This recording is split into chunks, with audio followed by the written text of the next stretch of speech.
Hello viewers, সবাই কেমন আছেন? আশা করি ভালো আছেন। আজ আসছি একটা দুঃখজনক ভিডিও নিয়ে। ভিডিওতে দেখানোর চেষ্টা করছি 4 বছরের একটা বাচ্চা 1 টাকার কয়েন খেয়ে ফেলছে। তো সেটা কিভাবে বের করা হয়েছে সেটার একটা ভিডিও আপনাদের দেখানোর চেষ্টা করব। এই যে দেখেন সেই কয়েনটা, 1 টাকার কয়েন।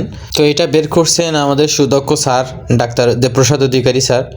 এখন থেকে আমাদের এখানে এসডি হাসপাতাল সাতক্ষীরা ডিজিটাল ডায়াগনস্টিক সেন্টারে প্রতিনিয়ত এন্ডোস্কোপি মেশিনের মাধ্যমে খেয়ে ফেলা কয়েন, ব্যাটারি, মার্বেল, মাংসের টুকরা, হাড়ের টুকরা এগুলো বের করা হয়।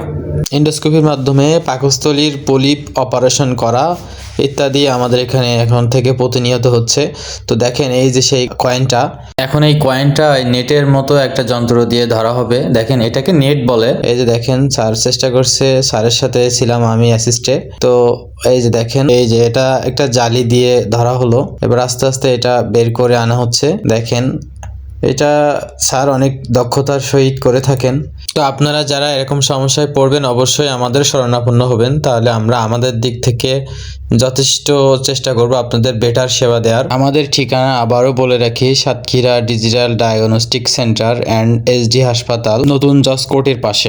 যোগাযোগের মোবাইল নাম্বার স্ক্রিনে দেওয়া থাকলো। তো সবাই ভালো থাকবেন, দোয়া করবেন, পাশে থাকবেন। আল্লাহ হাফেজ।